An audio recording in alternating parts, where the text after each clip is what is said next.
El 22 de junio de 1941, la historia de Europa dio un giro catastrófico.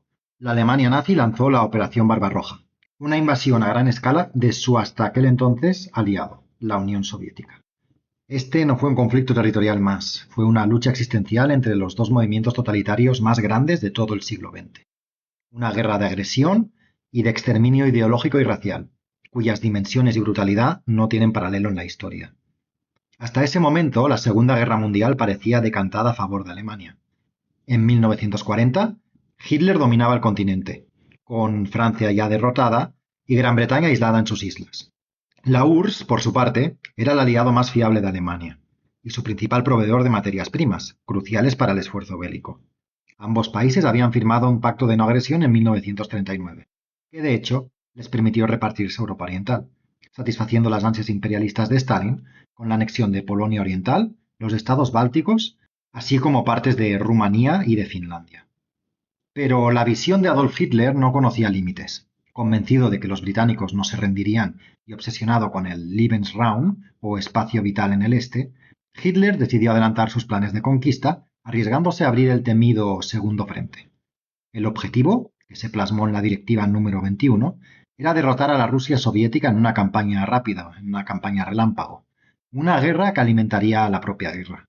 Su sueño era extender el imperio alemán desde el Atlántico hasta los Urales y aniquilar a sus némesis, los bolcheviques, los judíos y los eslavos. La magnitud de la invasión fue realmente colosal. Millones de soldados alemanes y de sus aliados del eje, húngaros, rumanos, italianos y voluntarios de toda Europa, se desplegaron contra la Unión Soviética, el país más grande del mundo. Los planes nazis, como el macabro Plan General del Este, ideado por Himmler, contemplaban el traslado forzoso de más de 30 millones de eslavos a Siberia, para hacer espacio a colonos germanos. Inicialmente, el ejército alemán, la Wehrmacht, avanzó imparable, sorprendiendo así a un Stalin que se negaba a creer en la traición de su aliado, y a un ejército rojo que estaba diezmado por la purga del gran terror stalinista. En las primeras semanas, los alemanes penetraron 400 kilómetros, embolsando a cientos de miles de soldados soviéticos. Sin embargo, la vasta geografía, las distancias inmensas, el barro del otoño y sobre todo el terrible invierno ruso congeló a los soldados a las puertas de Moscú, que no habían traído consigo suficientes pertrechos de invierno. La guerra se transformó entonces en una carnicería a una escala nunca antes vista. La voluntad genocida y criminal de los alemanes y su desprecio por los rusos selló su propio destino. Se encontraron con una población deseosa de colaborar, cansada de 20 años de penurias bajo el régimen soviético, colectivizaciones forzosas, hambrunas como el Holodomor o el propio Gran Terror. Pero la brutalidad nazi forjó la resistencia y la unión del pueblo soviético frente a los alemanes. Millones murieron de hambre, congelados o ejecutados en los campos de prisioneros. Los asesinatos masivos estaban a la orden del día, sobre todo de judíos y alguna población civil acusada de colaborar con los partisanos. El punto de inflexión llegaría en la primavera de 1943, en Stalingrado. Tras un invierno de asedio y lucha urbana desesperada, el sexto ejército alemán fue rodeado y aniquilado. De 110.000 prisioneros, solo 5.000 consiguieron al final de la guerra regresar a Alemania. Tras el desastre de Stalingrado, Hitler intentó recuperar la iniciativa lanzando la Operación Ciudadela, en julio de 1943.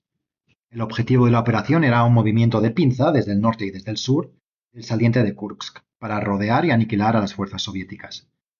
Esta pasó a la historia como la mayor batalla de blindados de carros de combate de la historia, donde se enfrentaron alrededor de 2.900 tanques alemanes contra aproximadamente 5.000 tanques soviéticos. Pese a las elevadas pérdidas soviéticas, que se estiman en unas 600.000 a 860.000 bajas, la ofensiva alemana fracasó definitivamente. A partir de Kursk, entonces, las fuerzas soviéticas tomaron la iniciativa estratégica, forzando a los alemanes a una retirada constante. Al año siguiente, el 22 de junio de 1944, se inició la Operación Bagration, que aniquiló al grupo de ejércitos centro-alemán. Finalmente, en enero de 1945, la poderosa ofensiva del Vístula permitió al ejército rojo avanzar 300 kilómetros en 2 semanas, llegando al río Oder a solo 100 kilómetros de Berlín. El asalto final a la capital alemana comenzó el 16 de abril de 1945 y concluyó con la capitulación de Alemania la noche del 8 al 9 de mayo. Acompáñame entonces en esta apasionante historia para descubrir no solo cómo se desarrolló la guerra, sino sobre todo conocer otros aspectos menos conocidos, como las alianzas que había antes de la guerra, o cómo planeaban los alemanes gestionar administrativamente todo este nuevo territorio que pretendían conquistar. En la guerra germano-soviética todo fue grande: el número de combatientes, el escenario y las víctimas. La Operación Barbarroja, que así es como se conoce a la operación de invasión de la Unión Soviética, transformó el mapa de Europa y sin entenderla no podemos interpretar ni entender la reorganización étnica y la sovietización de la mitad oriental de Europa. Convirtió del mismo modo a la Unión Soviética en una potencia mundial. Fue la lucha existencial entre los dos grandes movimientos totalitarios del siglo XX, una operación pensada desde el primer momento como una guerra de agresión y de exterminio ideológico y racial. Asimismo, en la Unión Soviética gobernaba también un régimen totalitario y criminal, que actuó de acuerdo a su naturaleza, sobre todo al verse entre la espada y la pared. La primera pregunta que debemos hacernos es ¿por qué? ¿Por qué Alemania decidió atacar a la Unión Soviética? Y para hacerlo vamos a situarnos en la Europa de 1940. Alemania, apoyándose en la doctrina de Woodrow Wilson sobre el derecho de autodeterminación de los pueblos, se anexionó a Austria y los Sudetes en 1939. En marzo ocupó Checoslovaquia, que pasó a denominarse y administrarse como el protectorado de Bohemia y Moravia, y supuso el golpe mortal a la hasta entonces política de appeasement o apaciguamiento que habían desarrollado las demás potencias europeas. Pero realmente la gota que colmó el vaso fue la invasión alemana de Polonia el 1 de septiembre de 1939, en busca del ansiado Lebensraum, que es el espacio vital, una obsesión de Hitler. Entonces la paciencia británica y francesa se terminó por completo y declararon la guerra a Alemania. Aquí empezaría la Segunda Guerra Mundial. A mitad del año de 1940, la Segunda Guerra Mundial parecía claramente decantada a favor del ejército alemán. Alemania arrasó a Polonia, Noruega, Dinamarca y Europa Occidental. Con Francia ya derrotada y ocupada y Gran Bretaña aislada en sus islas, el continente europeo estaba casi en su totalidad en manos de Hitler. Hay muchos motivos que podrían explicar la repentina expansión del poder alemán en Europa: políticos, militares, sociales o históricos. Pero la verdad es que el factor determinante tuvo nombre y apellidos y era Adolf Hitler. Hitler creía que los británicos se sentirían atraídos por Alemania y que ambos, como pueblos germánicos, deberían compartir el dominio mundial tanto en tierra como en el mar. Sin embargo, la realidad es que se encontró enfrente a Winston Churchill, cuya visión fue preclara, y antes que ningún otro mandatario, le dio las orejas al lobo al creciente poder alemán. Gracias a la tozudez de Churchill y a la resistencia del pueblo británico, se pudo contener a los alemanes y que estos no llegaran a ocupar nunca las islas británicas. Tal era el desconcierto de Hitler, que realmente veía al pueblo británico como hermano, que en el 19 de julio de 1940 les hizo un llamamiento a la paz, pero que no fructificó. Ante esta nueva perspectiva, entonces, Hitler decidió avanzar cronológicamente sus planes de conquista y lanzarse a una invasión hacia el este. Este cambio de estrategia comportaba muchísimos riesgos. La Unión Soviética era en ese momento el aliado más fiable de la Alemania nazi y el principal proveedor de materias primas del Imperio alemán. Sin hablar además que de abrir otro frente de la guerra, Alemania se arriesgaba a repetir la traumática experiencia y su lucha en dos frentes que ya había experimentado y sufrido en la Primera Guerra Mundial. La idea de Hitler entonces era que la guerra alimentara a la propia guerra, que con la rápida conquista de los territorios del este dispondría de ingentes recursos para rendir a Gran Bretaña e incluso enfrentarse abiertamente con Estados Unidos. El 18 de diciembre de 1940, Hitler firmó la Directiva número 21, cuya primera frase decía textualmente que la Wehrmacht, es el ejército alemán, debe estar preparada antes incluso de la conclusión de la guerra contra Gran Bretaña para derrotar a la Rusia soviética en una campaña rápida. Lo cierto era que Hitler había deseado y soñado con esa guerra durante mucho tiempo, y ahora se abría ante él la posibilidad de aniquilar por completo a los enemigos más acérrimos del movimiento nacionalsocialista: los bolcheviques, los judíos y los eslavos. Su visión era extender el imperio alemán desde el Atlántico hasta los Urales. Lo que eso significaba para las personas que habitaban todos esos territorios quedó claro con el Plan General del Este, ideado en 1940 por el Reichsführer Heinrich Himmler. Sus planes contemplaban movilizar a Siberia a 31 millones de eslavos y a 51 millones de polacos, bielorrusos, checos y ucranianos. Himmler consideraba que era un deber para esas etnias extranjeras obedecer y ser fieles a los alemanes, ser diligentes y ser honestos. Y para ocupar estos territorios estableció un plan de colonización con entre 5 y 12 millones de colonos germanos. Hasta junio de 1939, los alemanes reunieron alrededor de 3,3 millones de soldados en la frontera con la URSS. El total desplegado en el este durante el curso de la guerra se calcula y se estima en aproximadamente 10 millones. Una cuestión que normalmente se pasa por alto es que en 1943 un tercio de los efectivos uniformados en el bando alemán eran extranjeros. En total combatieron en suelo soviético 800.000 húngaros, 500.000 finlandeses, 500.000 rumanos, 250.000 italianos, 145.000 croatas y 45.000 eslovacos. En lo que respecta a otros países, estuvieron asimismo representados a través de voluntarios. Por ejemplo, también lucharon 47.000 españoles, 40.000 holandeses, 38.000 belgas y 10.000 franceses, entre otras nacionalidades.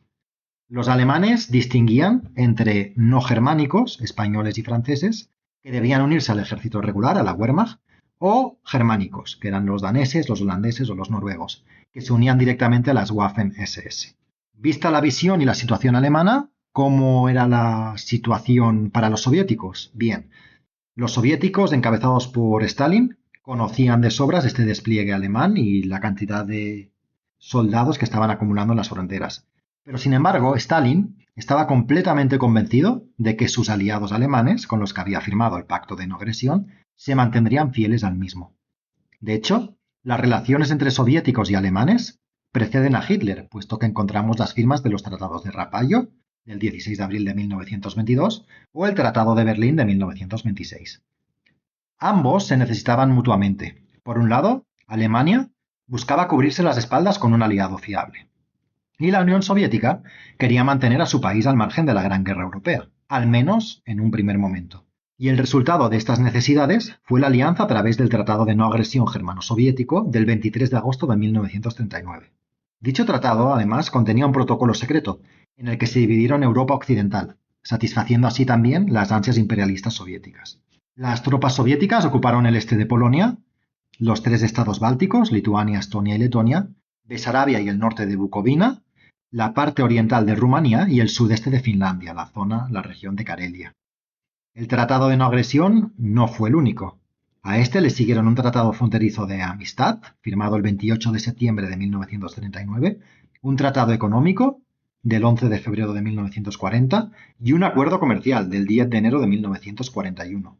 De hecho, en el periodo de 1940 a 1941, los suministros soviéticos al Imperio alemán ascendieron a 618 millones de marcos y eran vitales para mantener el esfuerzo bélico.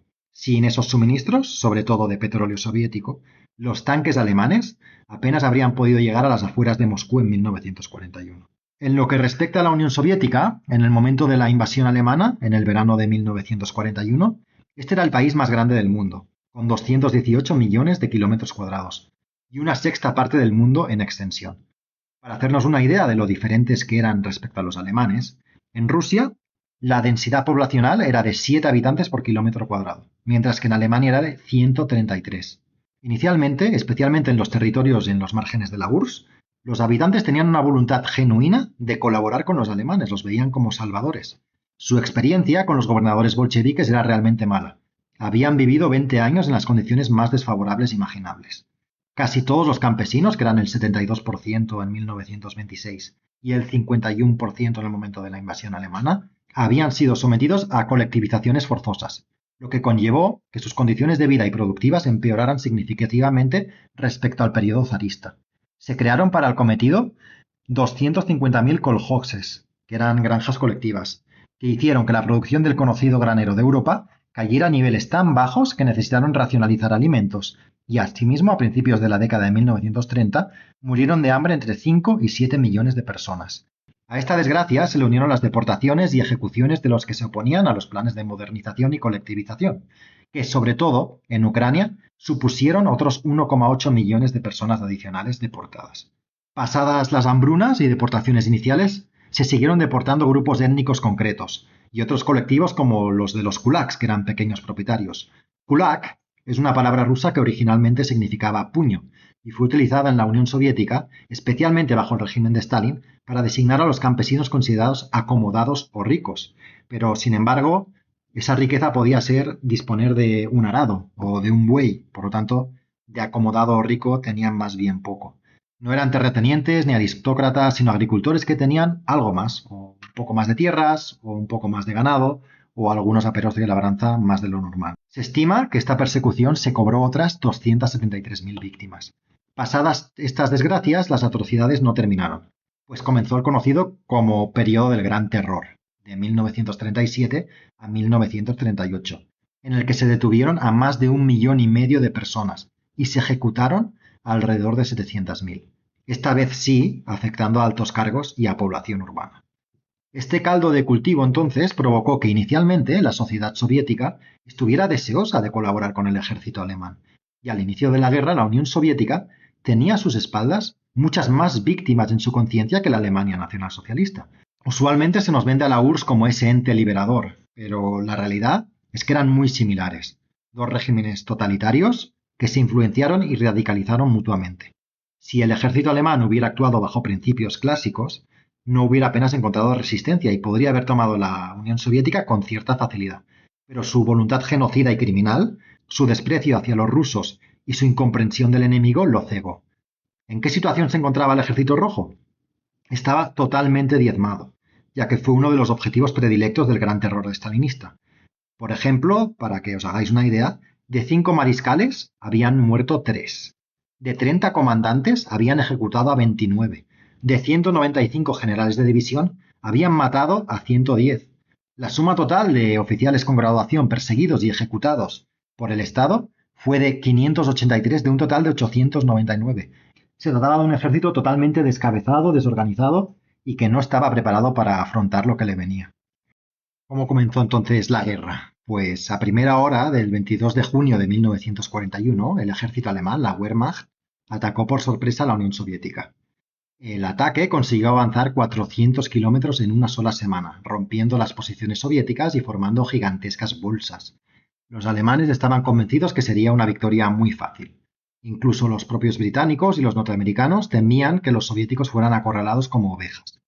Pero la vasta geografía del teatro de operaciones pronto bajó a los alemanes a la realidad, pues perdían más vehículos por el polvo, el barro o la falta de suministros que por la propia lucha. Aunque los asesores militares, alemanes consideraban que debían dirigirse directos a Moscú y descabezar así el gobierno soviético, Hitler decidió enviar a sus ejércitos al sur, lo cual fue un éxito en apariencia, pues tomaron Kiev, embolsando a 673.000 soldados soviéticos. Viendo que esta victoria no sería decisiva, ya en septiembre ordenó el ataque a Moscú, que se conoció como la Operación Tifón. Sin embargo, el otoño ya había entrado en escena, con la lluvia, la nieve y el barro, que convirtieron las rutas de transporte en un cenagal totalmente impracticable.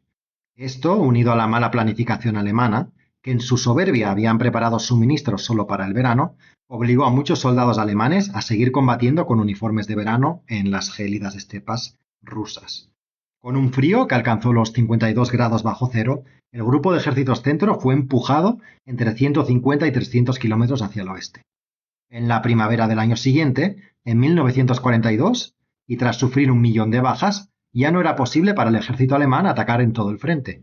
Sin embargo, el empeño de Hitler no cesó en absoluto, y ideó una ofensiva en 2 fases. En primer lugar, avanzarían sobre el Volga, en dirección a Stalingrado, y después harían un giro hacia el Cáucaso, donde la URSS disponía de sus campos petrolíferos, indispensables para mantener el esfuerzo bélico. En Stalingrado, las fuerzas soviéticas rompieron las líneas alemanas del norte y del sur y embolsaron el 22 de noviembre al sexto ejército alemán, de 200.000 hombres. De estos 200.000, 25.000 lograron huir y 110.000 fueron apresados y capturados, de los cuales solamente 5.000 lograron volver a ver Alemania. El 2 de febrero de 1943 capitularon. Hitler entonces, ante el fracaso en Stalingrado, decidió huir hacia adelante, en la conocida como Operación Ciudadela, cuyo objetivo era un movimiento de pinza entre los ejércitos norte y sur, para converger en Kursk y romper el frente soviético. Esta fue la mayor batalla de blindados de toda la historia, en la que se enfrentaron alrededor de 2.900 tanques alemanes versus 5.000 tanques soviéticos. Las bajas soviéticas fueron cuantiosas, superando en una relación de 1 a 6 aproximadamente a las bajas alemanas. que pese a estos números no consiguieron forzar el cambio que tenían en mente. Y a partir de Kursk, los soviéticos fueron forzando a los alemanes a retroceder en el orden de 10 a 20 kilómetros diarios. Al año siguiente, el 22 de junio de 1944, se inició la conocida como Operación Bagration, que colapsó definitivamente al grupo de ejércitos centro-alemán. En enero del 45 lanzaron una poderosa ofensiva en el Vístula, que les permitió avanzar 300 kilómetros en 2 semanas, y llegaron hasta Loder, que estaba solamente a 100 kilómetros de Berlín. El asalto a Berlín comenzó el 16 de abril del 45 y concluiría en la noche del 8 al 9 de mayo con la firma de la capitulación alemana. Vista la guerra, podemos también analizar qué significó y cómo se llevó a cabo la ocupación alemana, ya que Alemania no quería solo invadir la URSS, sus planes iban muchísimo más allá, por lo que junto con el ejército requerían de incontables fuerzas de ocupación y de administración. Necesitaban todo tipo de especialistas. Además, los dirigentes nazis no confiaban en la Wehrmacht, en el ejército, para gestionar las cuestiones políticas. De hecho, el ejército se vio obligado a compartir el poder de ocupación con las SS y el comisionado para el Plan Cuatrienal. Entonces, las SS y Himmler se convirtieron en los ejecutores de la ocupación alemana. Terminada la guerra, la Universidad de Harvard entrevistó a 1000 emigrantes soviéticos y les preguntaron quién les había tratado mejor.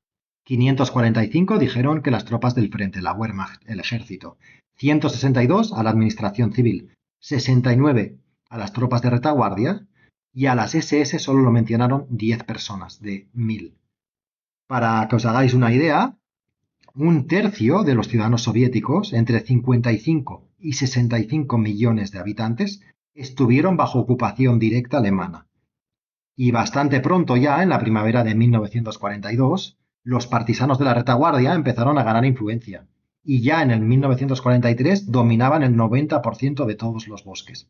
Así que los alemanes realmente solo podían moverse por ciertas áreas y ciudades muy limitadas, ya que todo lo demás se convirtió en una batalla de todos contra todos, dejando paisajes realmente apocalípticos en el que los civiles tuvieron que huir. ¿Cuáles fueron entonces los crímenes que cometieron los alemanes y los soviéticos? Pues empecemos primero con los crímenes alemanes de la guerra. En la operación y la guerra entre Alemania y la URSS fueron asesinados 600.000 judíos. También murieron de hambre, congelados, ejecutados o enfermos 3 millones de prisioneros soviéticos, una cifra nunca antes vista. Asimismo, debido al crecimiento de los movimientos partisanos, se ordenó que los niños y mujeres sospechosos de suministrar alimentos a los partisanos debían de ser ejecutados con un tiro en la nuca en el acto, lo que se tradujo que entre febrero de 1942 y junio de 1944 se ejecutaran a 500.000 personas. Otro de los crímenes de los alemanes se produjo en Leningrado, donde sometieron la ciudad a un sitio y trataron de tomarla por inanición. El sitio duró casi 900 días. El número de víctimas oscila entre 650.000 y 1 millón de personas. El enorme ejército alemán también debía pertrecharse y comer, y la intención alemana era hacerlo a costa del territorio conquistado. Para la población urbana soviética no trabajadora, esto se materializaba en 70 gramos de grasa, 1,5 kilos de pan y 2 kilos de patatas a la semana. En palabras de Herbert Bake, secretario de Estado en el Ministerio de Agricultura y Alimentación del Imperio Alemán, el ruso ya soportaba la pobreza, el hambre y la escasez desde hace siglos. Su estómago es flexible. Por lo tanto, no tengáis misericordia. Otra práctica deleznable que usaron ambos contendientes fue la de la tierra quemada. Los primeros en utilizarla fueron los soviéticos. Todo lo que no podían evacuar debía ser reducido a escombros. Una táctica que no era nueva para los rusos, pues utilizaron esa misma táctica para quebrar a los ejércitos napoleónicos en 1812. Más tarde, cuando las tornas giraron y eran los alemanes los que retrocedían, Hitler exigió que el enemigo debía recibir un país totalmente inútil durante mucho tiempo, inhabitable, desolado y plagado de minas. Los alemanes dejaron tras de sí incendios kilométricos, puentes derruidos, líneas férreas desmanteladas, pozos envenenados y ruinas se mirase por donde se mirase. En cuanto a los crímenes soviéticos, en 1941 había en la Unión Soviética 425 colonias de trabajo o gulags, en los que intentaban sobrevivir casi 2 millones de personas. Además, había 2,3 millones de colonos especiales, que era un eufemismo para trabajadores esclavos que habían sido deportados por la fuerza a algún rincón remoto de la Unión Soviética. Los alemanes que capturaba el Ejército Rojo en 1941 tenían una tasa de supervivencia del 5%, no llegando muchos ni a los campos de prisioneros. La situación fue mejorando, pero aún así, el número de alemanes capturados oscila entre 2,6 y 3,5 millones, con una tasa de mortalidad de alrededor del 30%, que si bien es menor que la tasa de soviéticos en manos de alemanas, que era del 53%, es también realmente alarmante. Las matanzas y deportaciones, de hecho, empezaron mucho antes del conflicto. Por ejemplo, cuando tomaron Polonia, fueron deportados 320.000 ciudadanos polacos, y de los 230.000 soldados polacos, solo 82.000 sobrevivieron. En abril de 1943, de hecho, los alemanes descubrieron una fosa en Katyn, con más de 4.400 cadáveres. Pero esto no solo afectó a los polacos, sino que también los estonios, los lituanos, los rumanos, los moldavos, los letones, los musulmanes y los ucranianos fueron deportados en masa. La verdad es que en la Unión Soviética todos los pueblos que no fueran rusos estaban bajo sospecha colectiva de sabotaje, espionaje y colaboración. A los que les tocó la peor parte fue a los prisioneros de guerra soviéticos. La mayoría fueron estigmatizados y considerados sospechosos. Cerca de 4,2 millones fueron condenados a trabajos forzados para expiar sus culpas. ¿Los soviéticos estuvieron solos tal y como muchas veces se nos cuenta, luchando en el este? La verdad es que no. Desde un primer momento, las potencias aliadas los ayudaron de forma totalmente decisiva. Winston Churchill manifestó que concedería cualquier ayuda, ya que la lucha de cada ruso era la lucha de todos los hombres libres.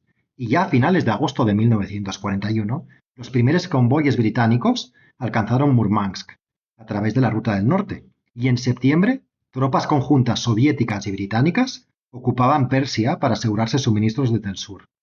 La ayuda más importante, sin embargo, se articuló a través del programa de Lend and Lease, préstamo y arriendo. Con dicha acción, los Estados Unidos proporcionaron a la Unión Soviética bienes por valor de 10.800 millones de dólares y Gran Bretaña por valor de 5.900 millones de dólares.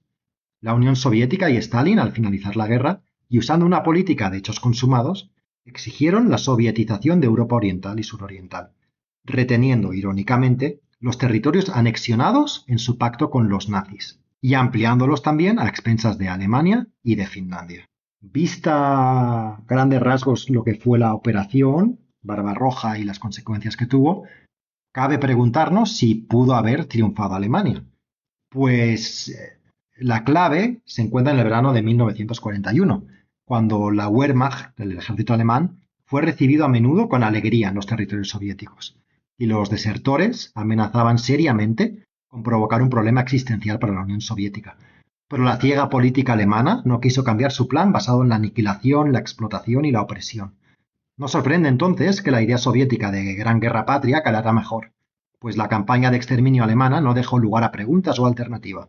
Y esa parte de la sociedad soviética que por razones políticas, étnicas o ideológicas hubiera abrazado a los alemanes, no les quedó más remedio que luchar por su supervivencia, aunque fuera a favor de su propio opresor. Y las consecuencias del conflicto fueron que la URSS se aseguró un botín territorial inmenso, pues al final de la guerra controlaban ya a Bulgaria, a Rumanía, a Hungría, a Polonia, a Checoslovaquia y también la parte oriental de Alemania, que fueron sometidos desde el primer día a un proceso muy doloroso de sovietización. Las pérdidas humanas fueron alarmantes. La Unión Soviética perdió a casi 27 millones de personas, de las cuales solo 11 pertenecían a las Fuerzas Armadas, y por lo tanto, las restantes fueron bajas civiles, mientras que los alemanes perdieron alrededor de 5 millones de hombres.